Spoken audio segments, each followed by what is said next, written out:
Hello everyone, it's Ruben here, and today I'm going to show you off to you my current Stamina Templar PvP build setup.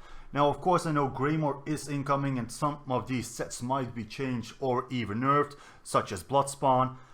What I suggest to those people is, if you watch the video in the future, check out the website link, because I will most likely update the build in the future with another monster set if that's the case.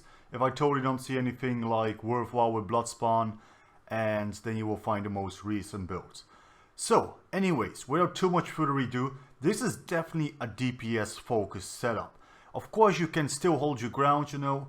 If you know how to do proper line of sight, you will have no issue with sustain, and you can stay alive against 2 or 3 really good PvP players. I have done it before, and if they are less skilled, you know, 4 or 5 is no exception either.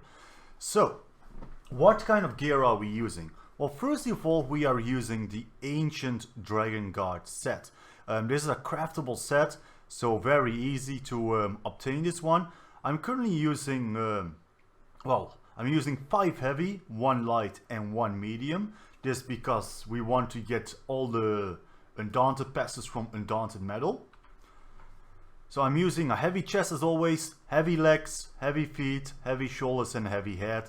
And then a medium hands and a light waist. This will give you the best armor ratio. And then of course full impenetrable. Now this is going to be changed with Greymoor as well, because impenetrable will be like nerfed a bit and other trades will be more interesting to run again. Once we get closer to Greymoor, I will definitely update this on the website if I do any changes to this build myself. And then we have 2 Bloodspawn impenetrable with full multi-effect enchantment. If you don't have the funds to go full multi-effect enchantment, go tri-stat on the big pieces such as the helmet, chest and legs, and then go stamina on the other pieces. Then the offensive bar, now this is interesting, we are using the Deadly Strike set. I'm using a 2-handed mace or maul. This is mostly because we have a 2-handed passive. If you go over here, you can check out heavy weapons. Well, maces cause your attacks to ignore 20% of your target's physical resistance. Personally, I would recommend either a mace or a sword, though my preference definitely goes out to the mace. So, that is our offensive bar. 2-handed maul, Deadly Strike set, which can be bought in Cyrodiil, and then 3 Deadly Strike jewelry. And this is basically the difference between CP PvP and non-CP. Non-CP, if you are less of an experienced PvP player and you struggle with sustain and stuff, I would recommend to go 2 stamina recovery or even 3 stamina recovery. Don't get me wrong, like running very high weapon damage is a lot of fun. It gives you great burst, but it's just not useful if you end up dying every time because you run out of sustain. Maybe you are newer to PvP and you panic, roll dodge too much or block too much. Nothing wrong with that, you have to learn PvP. That is why I say then run 2 stamina recovery, sustain, or even 3. I myself run 1 stamina recovery in non-CP PvP. Can be a bit hard sometimes, but for that I use line of sighting and heavy attacks to really boost that stamina recovery up. In CP PvP I go full weapon damage, so then I go 3 weapon damage. Like you can see, I have an extra deadly ring that I can swap out easily. And then on the back bar we have the Potentate set. Well, basically we have the Potentate set to be more tanky, and I have well fitted as a trait reduce the cost of roll dodge and sprint by 5%. I kind of like, you know, the reduced cost for sprinting away, because sometimes I just end up getting zerged down. Though impenetrable could very much be a trait that you could run on the shield or reinforced as well. So this is our back bar. Basically it's just our defensive bar. We are not using it for anything really offensively, so having the Potentate stat there with another 5% reduce your damage take from players, very useful. And keep of course in mind that we get even more tanky when we get below 50% health thanks to the Ancient Dragon Guard. Now again, 5 heavy, 1 medium, 1 light.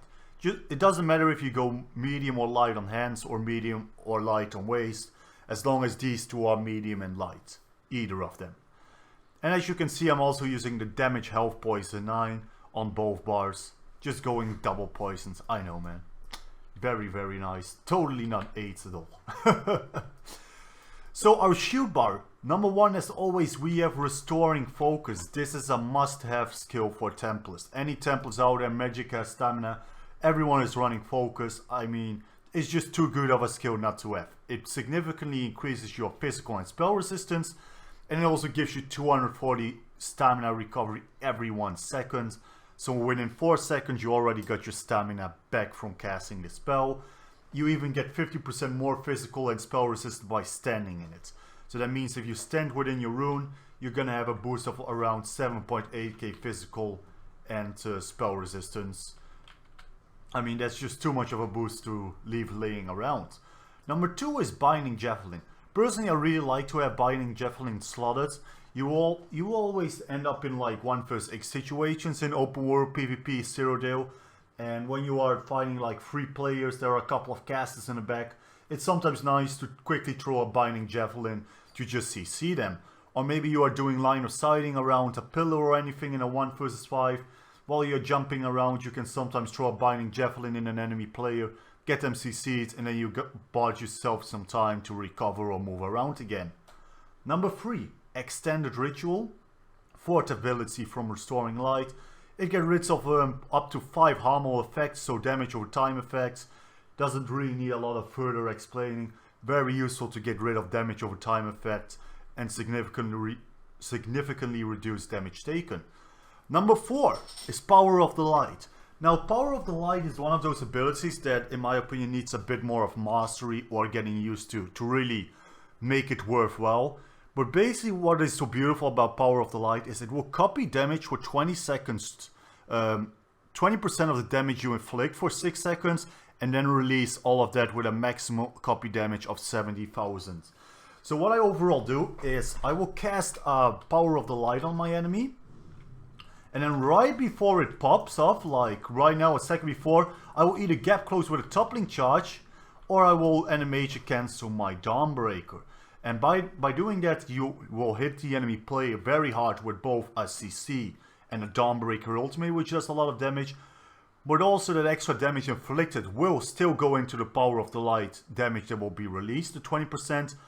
And like half a second or a second later, that will explode, which can really push that player to like 5k health and get him into the execution range. Then you quickly execute him and he is dead. I mean, it does some good.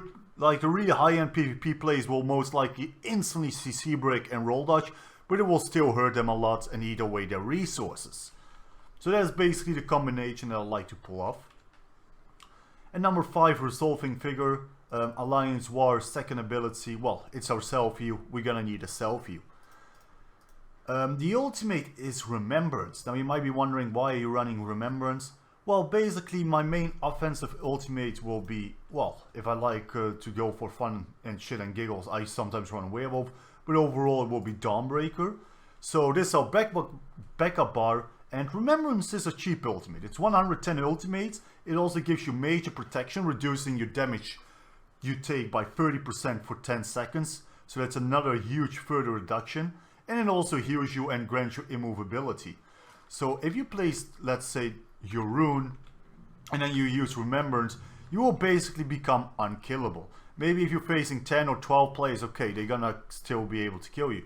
But if you face 2-3 players, you're pretty much gonna be unkillable, and the Restoring Focus in the meantime is gonna boost your stamina recovery, and you're gonna self-heal, of course, with Remembrance. So it's a real lifesaver in, well, maybe you mess up, you have no resource, you can cast Remembrance, or if you're in a 1 vs 6 situation. It has saved my life many times. The 2 and the bar, we have number 1, Camouflage Hunter. Okay, now Camouflage Hunter, I don't really use the spell itself except when I'm fighting a Nightblade. But while slotted, you gain Major Savagery, increasing your weapon critical by 2.2k. You also gain Minor Berserk for 5 seconds after you deal critical damage from an enemy's flank, increasing your damage done by another 8%. So great ability to have slotted just for that. And then of course you also gain a little bit of a bonus from a Slayer, increases your weapon damage by 3% for each fighter's guild ability slotted. Number 2, Toppling Charge. This one is from the Adric Spear if I'm not mistaken. Yes, third ability. It's a Magicamorph, sure. It's not so much about the damage. It's really about the stun and setting them off balance and having a gap closer. That's why we have Toppling Charge. Number 3, our main DPS, Binding Jabs, our spammable, that's the one we use. I mean, it doesn't really need a lot of further explanation. This is just going to be your main spammable that you got to keep using. Binding Jabs is also amazing against facing Nightblades who cloak away. Make sure you keep the jabs going to pull them out of stealth. Number 4, Executioner. Well, we're gonna go with the Executioner morph because it just deals so much more damage when an enemy is low health. So when they are down to 30-20%, cast it Execute. If they are roll dodging a lot, honestly, just a tip here. If you face an enemy like a Nightblade or anyone who is spamming roll dodge a lot and you're constantly missing these executes, don't bother with spamming it then because they will just keep roll dodging out of it. Keep spamming your Binding Jabs. It will almost be just as efficient. It's mostly against those other tanky targets who cannot really spam or afford to spam roll dodge. That's why you use Execute. Rally, well, we want to gain Major Brutality, increasing weapon damage done by 20%. So that is gonna be Rally. That's the reason why we have slotted. Very straightforward. Dawnbreaker, like I said, very high physical damage, high damage over time, and also a beautiful CC/stun that you get from the Dawnbreaker when casting it. Again, try to plan it together with Power of the Light. So keep an eye and track on Power of the Light, then CC or stun, and then quickly try to get an Execute going. Now, recommended races, I myself am playing an Orc. I think Orcs are just amazing stamina races. First of all, because when you do damage with a weapon ability, well, the healing is nice, but mostly Swift Warrior, increased damage done, reduce sprint cost, and increased movement speed.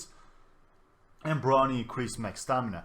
Other great races would be potentially Redguard. Redguard has some great stamina passives. You could even go with a Bosmer, aka Wood Elf. Imperial will be doable as well. Nord, very tanky, so then you can, you know, you will be even more robust and you will have some great ultimate gain.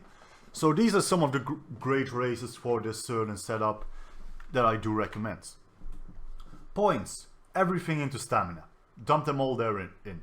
Boon, I'm currently using the Serpent Mundus. You know, you can also choose to go more stamina recovery here and then go for like the Warrior Mundus. So that way you can at least swap it around. That's all totally up to you. Of course, you want to get all your class passives. Get all the passives from two-handed and one-handed shields. You want to get the passives from light armor, grace, evacuation, spell warding, medium armor. Well, I got them all, but you only need the ones that the dexterity, windwalker, and improved sneak, because the other ones you need 5 pieces or more. And then heavy armor, you want to get all passives.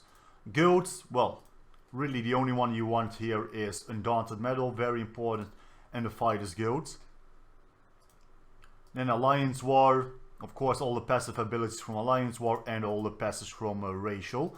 And of course, which one is useful is medicinal use. When using potions, resulting effects last 30% longer. Always very useful in both PvP and PvE. We can also go to the CP setup, how it has been distributed. We got 23 points in Sprinter, reduce the cost of sprint. 40 in Warlord, reduce the cost of break free. 64 Moonkelf, 32 Arcanist, 23 in Tenacity. 37 Befall, 28 Tumbling, and 23 Shadow Ward. By the way, Befall is only needed if you're gonna run Werewolf, like I am currently doing. If you are not running Befall or Werewolf at all, then you can dump more of these points in both Tumbling, Moonwolf, and Arcanist. I have 49 in Blessed, 9 in Shattering Blows, 51 Master in Arms. Physical Weapons Expert, increase your damage done with light and heavy attacks. Well, 11 there. We have 34 in Thaumaturge, increase your damage done with damage over time effects by 40%. Increase your critical damage and critical healing with stamina abilities by 12%. Piercing 24, 64 in Mighty. Iron Glads 66, Then I have 52 in resistant, 56 in thick-skinned, 32 in hardy, and 32 in elemental defender. And 32 more in quick recovery. For food, I'm currently using RTM takeaway broth. Can be a bit expensive. You can also choose to go with something else like Scammer and Throne, or maybe some other foods. Though this is definitely the go-to food if you can afford it. RTM takeaway broth. That's the one I would recommend. That's the number one on the bucket list. That is pretty much the CP setup, my build setup, my damage setup, and much more. I will be making a separate video on how to play Stamina Templar, or well, how I play Stamina Templar, and with further explanations and actually combat footage of how I play, why, and what my moves are in a combat situations. Of course, you can always see me live on twitch.tv/Rubensky or Rubensky, and I wish you all a great day. Bye bye. See you in Tamriel.